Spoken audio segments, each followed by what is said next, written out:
Hi, welcome to the Air Hug Community Podcast.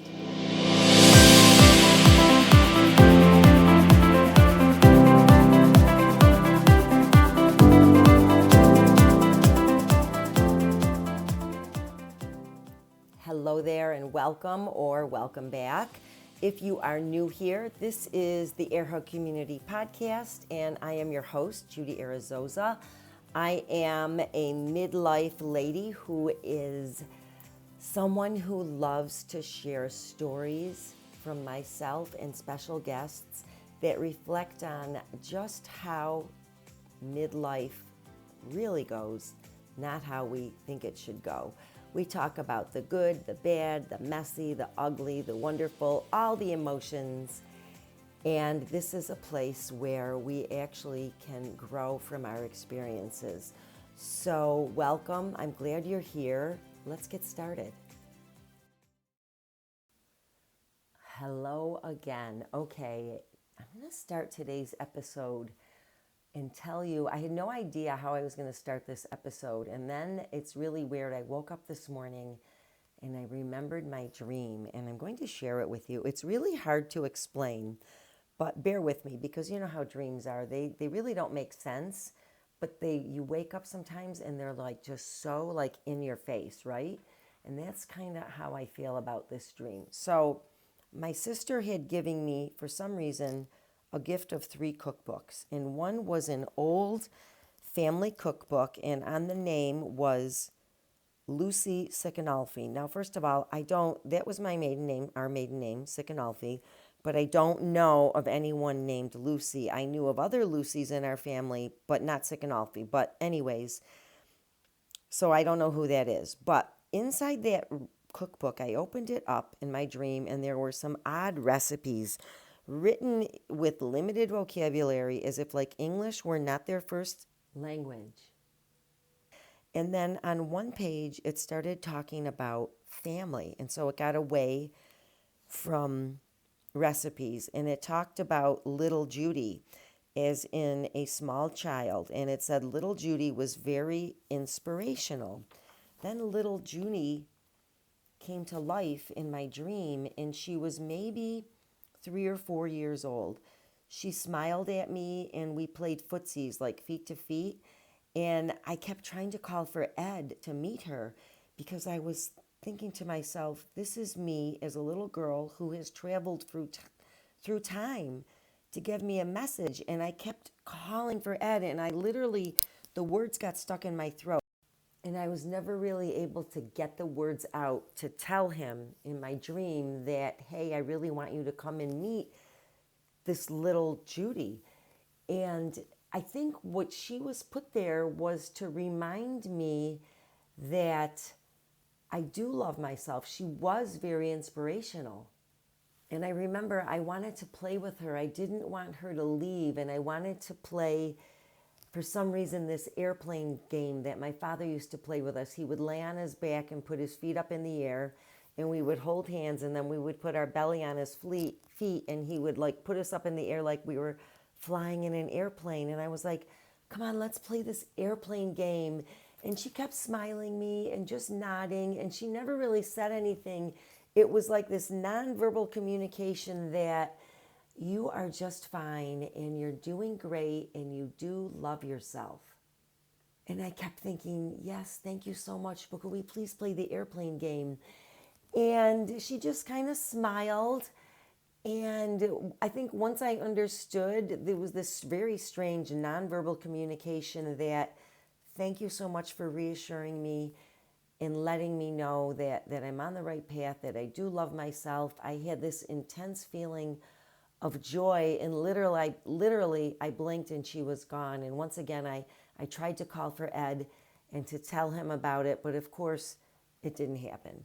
And it's, and then I don't know what happened. Sometime later, I woke up. And so this, I think, is a personal example of a glimmer. Although what I will tell you is, let's take a little back up. So we're talking about glimmers, and actually how they can be the opposite of triggers. So what we know, I've done a little bit of research, and there's a person named Deb Dana who is the author of written a lot on polyvagal theory, and she wrote a book in 2018 called Polyvagal Theory in Therapy. And from, I've not read the book, but from what I can gather is that the premise of this book is to actually help people in therapy, people who have suffered through things like PTSD.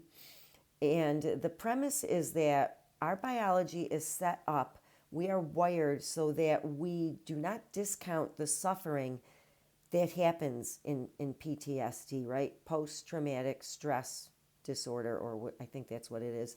I always forget what the D is. But our biology is also wired and set up to be able to appreciate micro moments of intense goodness or joy. And this is from that book. So these micro moments are called glimmers, and they can shape us in very gentle ways. They are in many ways thought of as the opposite of triggers. They are small moments when our biology is actually in a place of connection or regulation that cues our nervous system to feel safe and or calm. Again, the opposite of PTSD.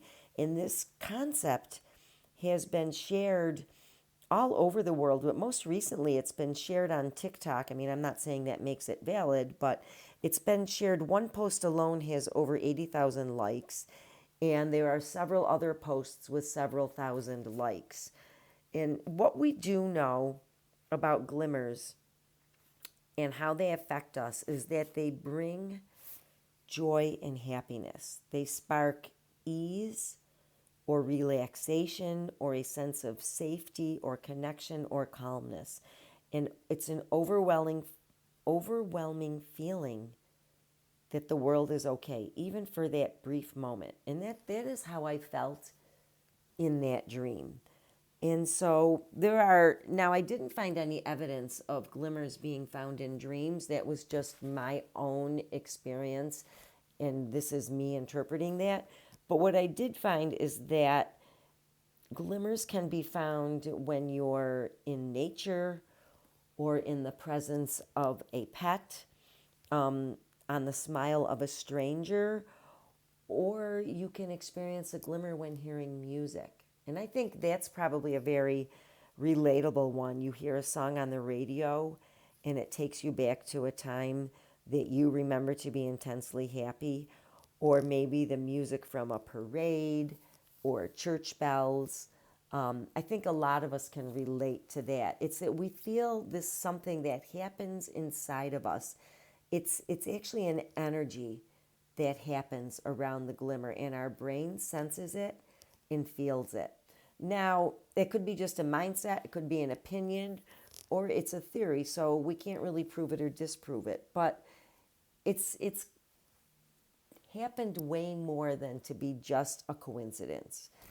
And it's really interesting for survivors of trauma because it helps give them respect. So we can respect the fact that these things happen in a negative way. So their suffering is real. It validates their suffering.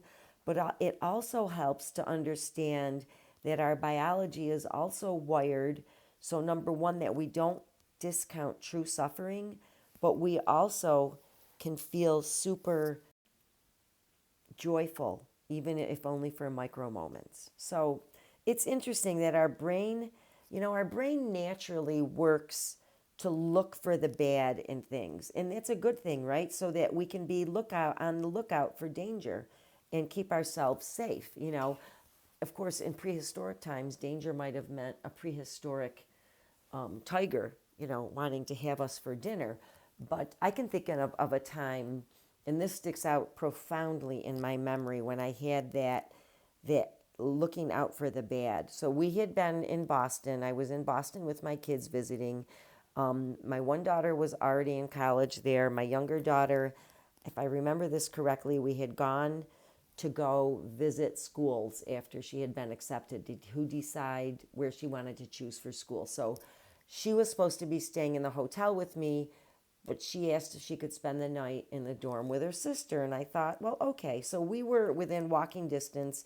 drop them off at their dorm, and I thought, okay, well, I can walk back to the hotel, but it's not a hotel that I had ever stayed at before. I think, remember those days when you could book a hotel on whatever it was, price something, and you'd get like an inexpensive price. So that's what I did. So I didn't really know this hotel or this neighborhood, but we thought it was a pretty good neighborhood. But my imagination is I'm walking alone late at night in the dark in Boston, in the city, walking. I'm like, okay, I'm going to get back to the hotel. I'm going to get back to the hotel. I'm going to get back to the hotel. And I start to hear footsteps. So I hear my footsteps and another set of footsteps. And I'm like, oh crap, now I'm being followed. And so now I'm walking faster and the footsteps are walking faster. And you can imagine, like I totally sense danger. And I get to the hotel, I get inside, I'm safe. There's like a concierge and I'm safe. And I turn around and it's another lady who's doing the same thing I'm doing.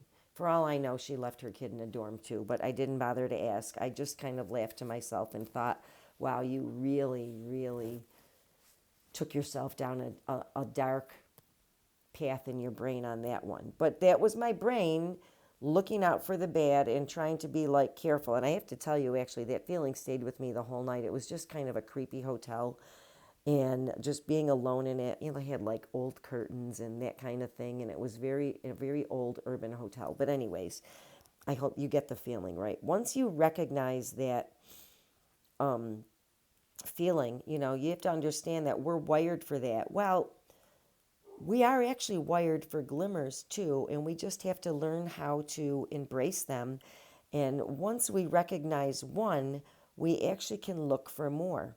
And because we know it's delightful, and we can open our brain to the possibility of being aware of them. And I know this sounds kind of out there, but this author, Deb Dana, suggests that we can actually set a glimmer intention to actually look for them in our life.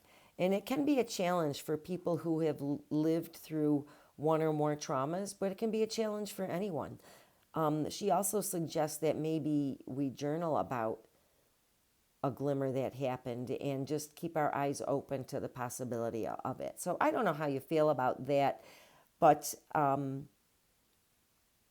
feel that they're real, you know, and I think it's interesting that there's a brain, like an emotional, neurological connection here that actually goes on. So, you know, a lot of us may resist them because we don't think that they last or even that they happen.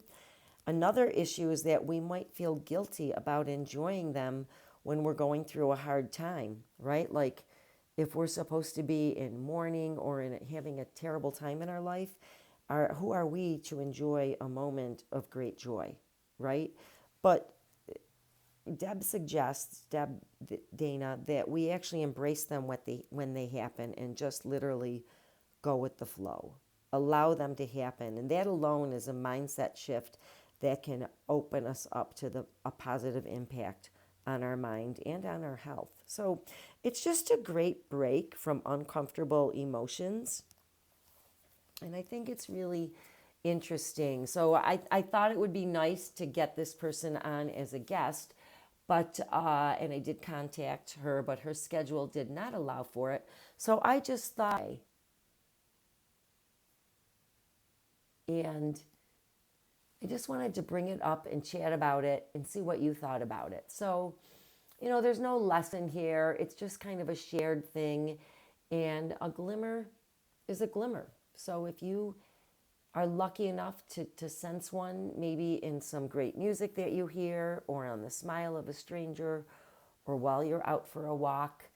And I do believe I have felt this feeling when I've been out for a walk, which is a lot of times what gets me back out for a walk on days when I don't want to do it. And so I just really wanted to share this today. And also it was because it was brought up by one of the clients in our Air Hug community who thought it would be really cool to mention it. I did not find a lot of other solid evidence. I looked on Google Scholar for some research and I really didn't find any.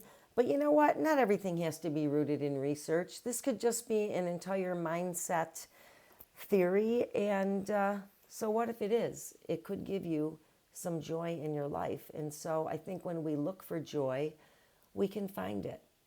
You know, agree or disagree, either way. I want to thank you for listening. And this is the Air Hug community, where we cover all sorts of topics and stories that are relevant to us in midlife, but this topic happens to be relevant to pretty much anyone.